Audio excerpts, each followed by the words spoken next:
안녕하십니까? 대한민국 제18대 대통령 박근혜 대통령님. 저는 중학교 2학년 학생입니다. 제가 박근혜 대통령님께 아뢰올 내용이 있어 이 글을 남깁니다. 제가 글에 남길 내용은 박근혜 대통령님이 잘못하신 점을 도덕성에 근거하여 적을 것입니다. 저는 박근혜 대통령님이 국가의 어르신으로서 좋게 퇴장하는 걸 보고 싶지 탄핵을 당하여 불명예스럽게 퇴장하시는 걸 원치 않음을 분명히 밝힙니다. 저는 진보적 인간이며 박근혜 대통령님을 지지하지 않습니다. 그럼에도 불구하고 이 글을 쓰는 목적은 도덕적으로 보다 향상된 사회를 갈망하는 한 국민으로서의 의무를 다하려는 노력의 소산입니다. 자신의 행위의 정당성과 양심은 신이 판단하는 것이지 좌파, 우파가 판단하는 것이 아닙니다. 하지만 도덕성이란 것은 신이 판단하기 전 인간이 판단하는 것입니다. 인간과 인간 사이에서 일어나는 일에는 본질적으로 도덕성을 지니고 있습니다. 인간과 인간 사이에 일어나는 모든 일들은 도덕적 수준의 반영이며 동시에 미래에 그것에 대한 어떠한 영향을 미칠 것인가를 나타내고 있습니다. 이렇게 중요한 도덕성이 왜 박근혜 대통령님이 부족하신지 사례를 바탕으로 알려드리겠습니다. 첫 번째로, 세월호의 7시간 동안 무엇을 하셨습니까? 수많은 학생들이 목숨을 잃은 세월호 참사. 박근혜 대통령님은 수많은 학생들이 진도 울tur목에 차디찬 바닷물에서 고통을 느끼고 있을 때 대통령님은 무엇을 하셨습니까? 청와대는 지원할 생각 없이 오로지 VIP께 보고할 사진과 영상만 찾지 않았습니까? 누가 명령한 것도 아니고 자신들이 직접 도움을 주시겠다며 열심히 구조활동을 도와주신 어부들을 참사 뒤에 해경을 방해했다고 책임을 돌리시지 않았습니까? 국정원이 관리하는 여객선을 오로지 유병원을 타깃으로 정하여 책임을 묻으려 하지 않으셨습니까? 여론이 좋지 않자 청와대는 컨트롤 타워가 아니라는 망언을 하지 않으셨습니까? 좌우를 떠나 제발 인간적이십시오. 도덕적이십시오. 세월호 참사로 인해 소중한 목숨을 잃은 단원고 학생들의 비명소리가 두렵지 않으십니까? 두 번째로, 메르스 사태 때는 무엇을 하셨습니까? 대통령님께 여쭙습니다. 국민이 먼저입니까? 대기업이 먼저입니까? 질병, 우리나라에 갑작스럽게 전파되어 초기 대응이 늦을 수는 있습니다. 하지만 초기 대응이 늦었으면 그 뒤 대응은 착실히 해야 하는 것 아닙니까? 그런데 대통령님은 어떻게 하셨습니까? 대기업의 영업 매출을 국민의 안전과 생명보다 중시 여겨 감염병원들을 공개하지 않아서 적은 사상자로 끝날 일을 수많은 사람들이 소중한 목숨을 잃지 않았습니까? 국민들이 개, 돼지로 보이셨습니까? 기업이 국민보다 소중한 겁니까?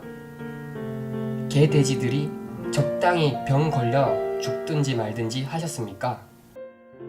세 번째로, 도대체 왜 위안부 협상을 타결하셨습니까? 위안부 피해자 할머님들이 원하지 않는 행위를 돈 10억엔에 양심을 팔아버리십니까? 도대체 대통령님의 역사의식이 어떠시기에 위안부 문제를 그리 쉽게 생각하십니까? 정말로 위안부 합의가 피해자 할머님들이 원하시던 행동이었습니까? 김복동 할머님 외 피해자 할머님들이 직접적으로 반대했음에도 불구하고 대통령님은 돈 10억엔에 우리의 역사를 팔아넘겼습니다. 우리가 반드시 사과를 받아야 할 역사를 대통령님이 돈 받고 팔아넘기셨단 말입니다. 부끄러운 줄 아십시오. 네 번째로, 국정화 교과서는 왜 하시려 합니까? 그렇게 자기들 의견에 반대하면 종북이다, 빨갱이다 하시던 분들이 왜 북한식 국정교과서를 하시려고 하십니까? 1970년대만 해도 우리보다 잘 살던 북한이 왜 망했습니까? 오로지 주체사상만을 유일사상으로 정하며 반대하면 숙청하고 제거하여 다양성이 말살되어 망하지 않았습니까? 우리나라는 대통령들이 학살하고 독재를 했어도 시민들이 다양성을 지키기 위해 개인의 창의성을 지키기 위해 피를 흘리고 목숨을 걸고 싸워서 다양성을 지켜냈고 그 결과 현재 세계적인 국가가 된 것 아닙니까? 그런데 왜 대통령님은 다양성을 말살시키고 아이들이 받는 신성한 교육에 사상을 주입시키려 하십니까? 다양성을 보장하는 민주주의 국가인 대한민국에서 다양성을 보장하기 싫으십니까? 아이들에게 사상을 주입시켜 자신이 더 도덕적인 존재가 되고 싶으십니까? 다섯 번째로 위헌을 하고 자국민의 기업을 망치시면서까지 개성공단을 폐쇄하고 싶으셨습니까? 남북교류협력에 관한 법률 17조를 보면 개성공단은 통일부 장관이 관계 행정기관의 장과 협의하여 6개월 이내 기간을 정해 협력 사업의 정지를 명하거나 그 승인을 취소할 수 있다고 규정돼 있다. 이 과정에서 통일부 장관은 협력 사업의 정지를 명하거나 승인을 취소하려면 청문을 실시하여야 한다고 돼 있습니다. 하지만 대통령님 어떻게 하셨습니까? 기한도 정하지 않으시고 청문회도 하지 않으셨습니다. 이 행위 명백한 불법 행위입니다. 물론 대통령은 국가 안전보장을 위해 긴급한 조처가 필요하다고 생각되는 경우 긴급 명령권을 행사할 수 있습니다. 그러나 이 경우에도 헌법에 정해진 기준과 절차를 따라야 하고 사후에 국회의 승인을 받아야 합니다. 그런데 그 당시 국회가 마비되었습니까? 위급 상황이었습니까? 연휴 기간 때도 원샷법 처리와 선거구제 협상을 위해 국회가 열리고 있었습니다. 정부의 국가의 제1임무는 국민의 생명과 재산을 보호하는 것입니다.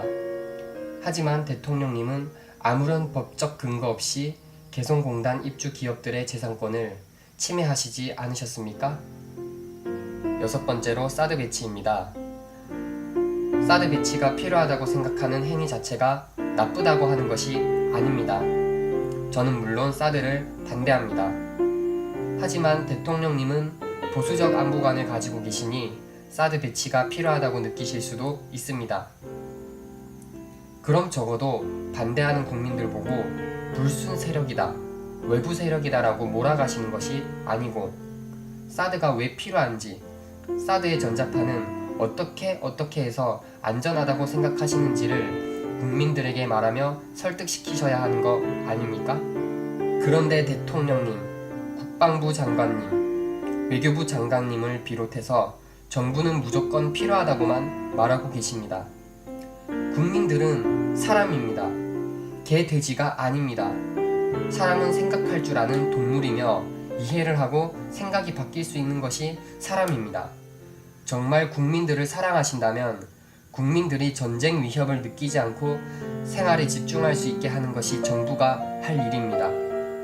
사드 배치로 한반도의 긴장 관계가 더욱 심해져서 국민들을 전쟁으로 몰아넣는 것이 대통령이 할 일입니까?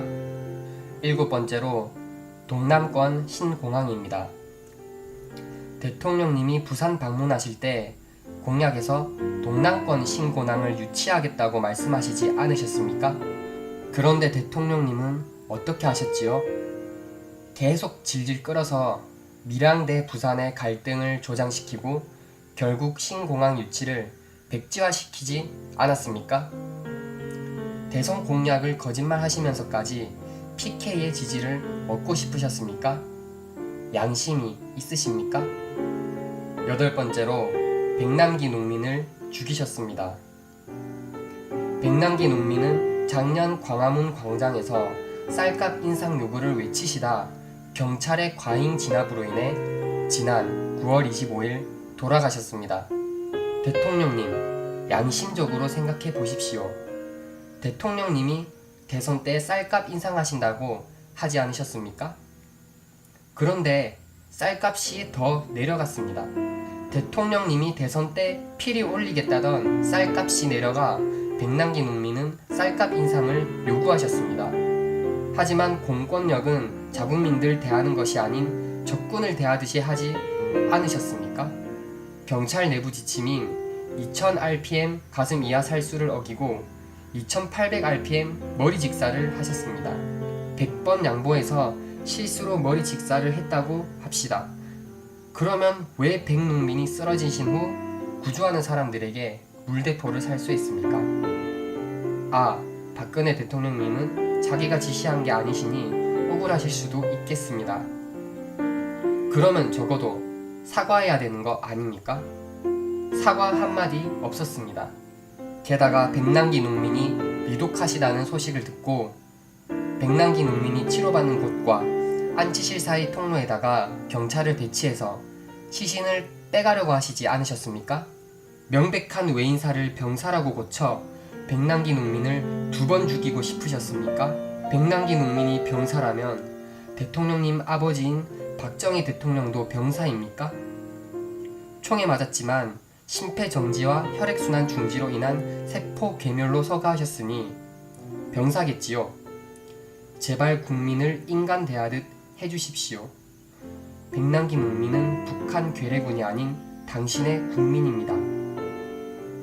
제발 박근혜 대통령님, 당신은 특정 세력의 대변인이 아닌 대한민국의 대통령이고 어르신입니다. 물론 저는 지독히도 대통령님을 싫어합니다만 이제 얼마 안 남으셨으니 국민을 위한 정치 하십시오. 간곡히 부탁드립니다.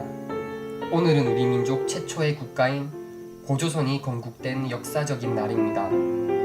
그런 날을 기념하면서 정성 들여 적은 이 글이 대통령님께 조그만 보탬이 될 것을 기원해 봅니다. 모순투성이이기 때문에 더욱더 내 나라를 사랑하는 저는 우리나라 국민들의 슬픈 현실을 말한 플라톤의 식으로 이 글을 마칩니다. 정치를 외면한 가장 큰 대가는 가장 저질스러운 인간들에게 지배당한다는 것이다.